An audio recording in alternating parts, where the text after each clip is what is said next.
कि आपको लग रहा होगा कि आज ये कौन से टॉपिक लेके आई हैं, लेकिन मैं उसी टॉपिक को स्टार्ट करती हूँ, उसी टॉपिक को लेती हूँ जो कि प्रेगनेंसी में लेडीज़ के लिए काफ़ी ज़्यादा हेल्पफुल होंगी। तो मेरा दिमाग कंटिन्यूसली घूमता रहता है कि मैं ऐसे कौन से वीडियोस बनाऊं जो कि रियली आपके लिए यूज़फुल है। तो daily day to day life में प्रेगनेंसी में लेडीज़ के मन में ये ख्याल ज़रूर आता है कि सीड कौन से इस्तेमाल करना चाहिए। तो मुझे लगा कि ये टॉपिक बहुत सही है, इसके ऊपर वीडियो ज़रूर बनानी चाहिए। तो उसके कुछ बेनिफिट हैं, कुछ इसके डिसएडवांटेजेस हैं, ये सारी बातें आपको इस वीडियो में मिलेंगी। तो शुरू से लेकर लास्ट तक वीडियो ज़रूर देखिएगा। नमस्कार दोस्तों, मेरा नाम हर्षिता वर्मा है और आपका मेरे चैनल पे स्वागत है। तो इंडियन सीड और वेस्टर्न सीड को लेकर बहुत सारे क्वेश्चंस उठते हैं मन में। तो अब रही बात कि आपको कौन से इस्तेमाल करना चाहिए, क्योंकि प्रेगनेंसी में आप जो भी चीज़ें कर रहे हैं उसका सिर्फ असर आपके शरीर पे नहीं होता है, बल्कि आपके बच्चे के भी शरीर के ऊपर होता है, आपकी प्रेगनेंसी के भी ऊपर होता है। तो आपको हर एक बात को सोच समझ के चलना पड़ेगा।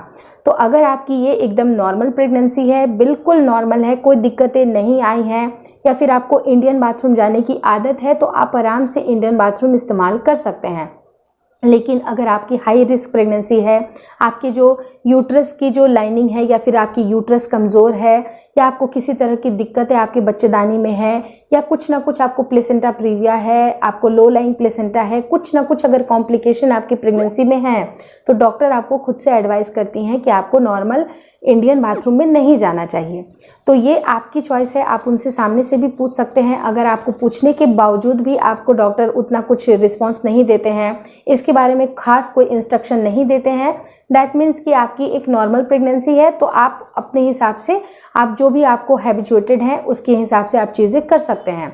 लेकिन अगर डॉक्टर का इंस्ट्रक्शंस रहता है कि नहीं आपको करना चाहिए, तो आपको स्ट्रिक्टली इस बात को फॉलो करना चाहिए। रही बात इंडियन बाथरूम यूज़ करने के, बहुत सारे फ़ायदे भी देखे जाते हैं। अब कौन कौन से फ़ायदे होते हैं? सबसे पहला फ़ायदा जो देखा जाता है वो होता है कि आपके जो थाई की मसल और जो आपके पेल्विक रीजन की जो मसल्स होती हैं वो काफ़ी ज़्यादा स्ट्रांग होती हैं, क्योंकि बार बार रेगुलरली किसी चीज़ को अगर आप परफॉर्म करते हैं तो उसका रिजल्ट आपको बाद में देखने के लिए मिलता है at the time of delivery के टाइम पे जितना आपके पेल्विक रीजन्स के जो मसल्स होते हैं वो अगर स्ट्रॉन्ग रहेंगे तो आपकी नॉर्मल डिलीवरी होने के चांसेस बहुत ज़्यादा होंगे। और आपके जो बच्चे का जो सर जैसे सरकता है, हेड डाउन पोजीशन जब बच्चा लेता है, जब बर्थ कैनाल में उसका सर आता है, तो उस समय भी आपको ज़्यादा दिक्कतें नहीं आती हैं। इनफैक्ट आपको इंडियन बाथरूम आपको उसके हेड डाउन पोजीशन में आने के लिए भी बहुत ज़्यादा हेल्पफुल होता है। तो इंडियन बाथरूम के बहुत सारे यूजेस भी हैं। उसका दूसरा बहुत बड़ा बेनिफिट ये भी देखा जाता है कि आपको किसी भी तरह के इन्फेक्शन से आप बचते हैं, क्योंकि नो कांटेक्ट होती है, किसी भी तरह के कांटेक्ट नहीं होते हैं। तो आपको जो अननेसेसरी जो इन्फेक्शंस होते हैं, बहुत सारी महिलाओं को प्रेगनेंसी में यूरिन ट्रैक्ट इन्फेक्शन होता है, इन सब से भी बचने में आपके लिए इंडियन बाथरूम काफ़ी ज़्यादा सेफ होता है। साथ ही साथ जो आप आराम से आपकी स्टूल भी पास होगी, क्योंकि बड़ी आंत पे इतनी ज़्यादा प्रेशर पड़ती है, तो बड़ी आंत को साफ करने के लिए ये पोजीशन बेस्ट मानी जाती है, इंडियन वाली बेस्ट होती है। रही चौथी इसकी बेनिफिट कि आपको अगर किसी तरह की पेल्विक प्रोलैप्स की समस्या है, तो वो भी चीज़ें आपको इंडियन में नहीं देखने के लिए मिलती है। जैसे धीरे धीरे जिन महिलाओं की एज बढ़ती है तो उनको प्रोलैप्स यानी कि कुछ ना कुछ उनके वजाइनल पार्ट से कुछ ऑर्गन निकलता है, जो उसे हम लोग प्रोलैप्स बोलते हैं। तो इसकी समस्या भी आपको इंडियन में नहीं देखने के लिए मिलती है।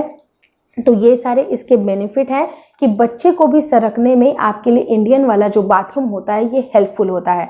लेकिन 9वें महीने में आपको इन सारी बातों का ख्याल रखना ज़रूरी है। आपको काफ़ी आराम से, मतलब अगर आपको बाथरूम अगर आप जा रहे हैं, कॉन्स्टिपेटेड हैं, तो काफ़ी ज़्यादा आप जोर मत लगाइए, क्योंकि जोर लगाने के साथ साथ ये भी होता है कि बच्चा भी हेड डाउन पोजीशन आपका बर्थ कैनाल में आ जाता है। और बहुत सारी महिलाओं को आपने ये भी सुना होगा, जैसे गाँव देहातों में होता है कि वो बाथरूम करने के लिए अगर बाहर जाती हैं, ऐसे तो खेतों में जाना तो सही नहीं माना जाता है, लेकिन आज भी बहुत सारी महिलाएं जो खेतों में जाती हैं और उनको पता चलता है कि उनका बेबी वो साथ लेके आई, तो ऐसी भी सिचुएशन देखी जाती है। तो 9वें महीने में आपको खास ख्याल इस बात का रखना है कि आपका बच्चा कभी भी सरक सकता है, तो आपको वो प्रेशर इस समय नहीं देना है, ज़्यादा आपको प्रेशर नहीं देना है। रही ये सारे तो बेनिफिट्स मैंने आपको बताई, और कुछ आपको प्रिकॉशंस के बारे में बता दूं कि आपको किन किन बातों का ध्यान रखना ज़रूरी है। जैसे कि अगर आप इंडियन बाथरूम इस्तेमाल कर रहे हैं, तो बाथरूम आपका कोई भी हो, आपको कम से कम उसे ड्राई रखना पड़ेगा, क्लीन रखना पड़ेगा, ताकि कम से कम आपको फिसलने के चांसेस नहीं हो।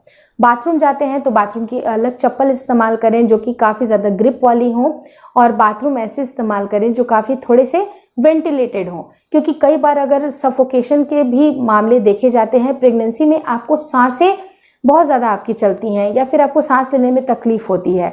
तो अगर आप बहुत ही बंद बंद कमरे में जाइएगा, बंद बंद बाथरूम में जाइएगा, तो उससे आपको दम घुटने के चांसेस हो सकते हैं। मान लीजिए बहुत ही छोटा सा बाथरूम है, तो आप इमेजिन कर लीजिए कि आपको काफ़ी ज़्यादा सफोकेशन हो सकती है। और इमेजिन करिए कि आप 9वें महीने में हैं, तो आपकी सफोकेशन में भी शायद आपको बढ़ सकती है। आपका बेबी बम भी है, साथ ही साथ इतना छोटा सा अगर आप बाथरूम देखोगे तो ऑब्वियस सी बात है कि आपका मन थोड़ा सा हिचकिचाएगा।